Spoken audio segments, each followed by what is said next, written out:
and selection of a king or head of state and his councils.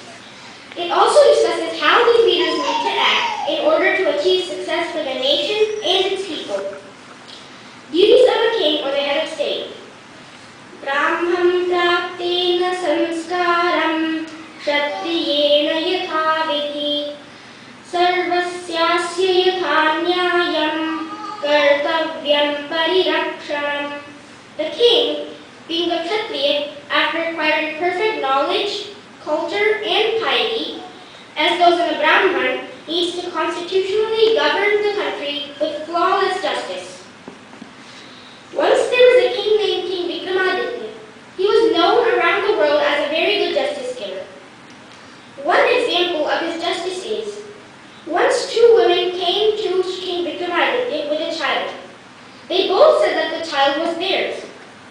People these days would have taken DNA samples or tried to find evidence. But King Vikramaditya solved it in 1 minute. He said, since both of you demand that the child is yours, I will cut him in half and give one half to both of you. After saying this, he took out his sword and raised it. Suddenly, one of the women said, please don't cut him in half, give him to the other woman. So that child was given to the woman who was ready to give away her own child. A real mother cannot bear to see her child in pain. That's how King Vikramaditya cleverly did justice. The three councils or assemblies of the nation. Trini Rajana Vidathe Kurumi Parivishwani Bhushata Sadansi. The king and the people need to join to form three councils. One should be the Board of Education, the second should be the Board of Religion, and the third should be the Board of Politics. These councils need to then each work for the protection of the interests of the government and the nation, and decorate all the people with knowledge, culture, righteousness, independence, wealth, and happiness. No absolute power for the king. The king, or any individual in the government, does not need to be invested with absolute and unrestricted power. Because with the absolute power, he would impoverish the people, oppress them, and he may eat them up. The authoritarian ruler does not let anyone else grow in power.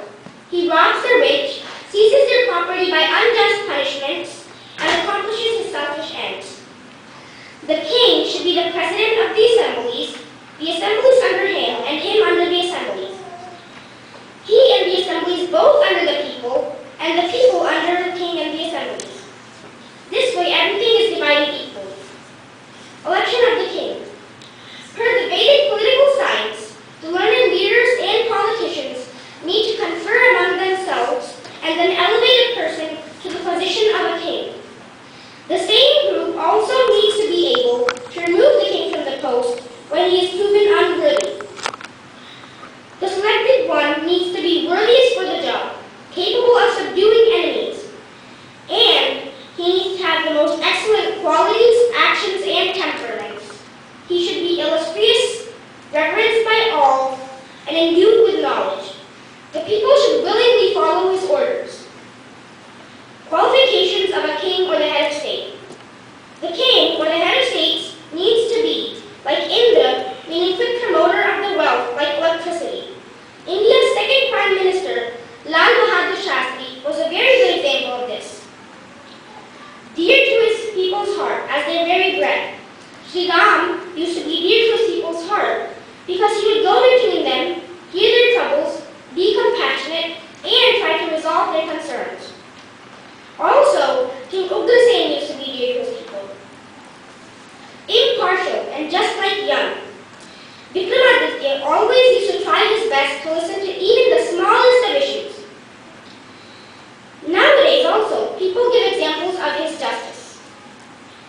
A king should be a disseminator of the light of justice, righteousness, and knowledge, and like the sun, be a dispeller of the darkness of ignorance and injustice. Dharmaraj Yudhishthir used to follow the laws of justice and righteousness. This is why he is called Dharmaraj. A king should be a destroyer of the wicked, like fire. Sri Ram killed the wicked demon king Ravan, and also Sri Krishna killed Jarasandha.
not charge too many taxes. Just like a gardener does not pluck a flower off by its roots so that it can still keep regrowing, similarly, a king should charge little taxes so that the people can easily pay and they do not starve. Also, a king should not idly want fame. I have a little story to show an example of a wise king who did not yearn for fame. Once there was a king named King Pradapati. He was devoted to public welfare and he opened his coffers for the public.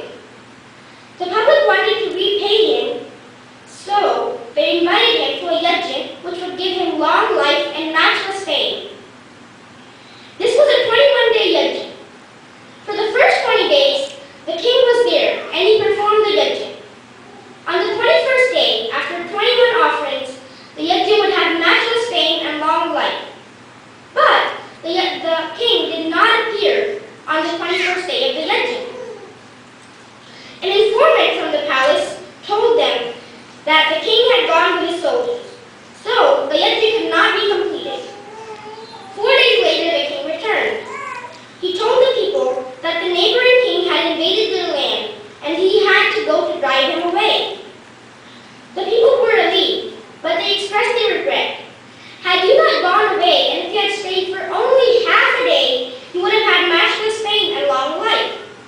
The king replied, maybe, but had I stayed, then all of us would be slaves by now. I am not famed, but I am free. My duty is to see that my people live happily and freely, and I have fulfilled my duty. So, the story shows that a king should not go crazy over fame when his kingdom's freedom is at stake. For enforcement of law and order in the state, the king needs to be able to maintain his power and leadership, not act independently, but be in consultation with his wise counsels for all actions in accordance with their advice, support, confidence, and dictates of the laws of morality. There are many examples of good kings from ancient India. Those were scholars, had good character, used to respect scholars and Vedans, were courageous, just, and so on. Ikshvaku, Satyavadi Raja Harishchandra, Maryada Purushottam Shri Ram, Vikramaditya, Samrat Ashok, Chandragupta Maurya, and King Ugrasen. These are only some names worth mentioning.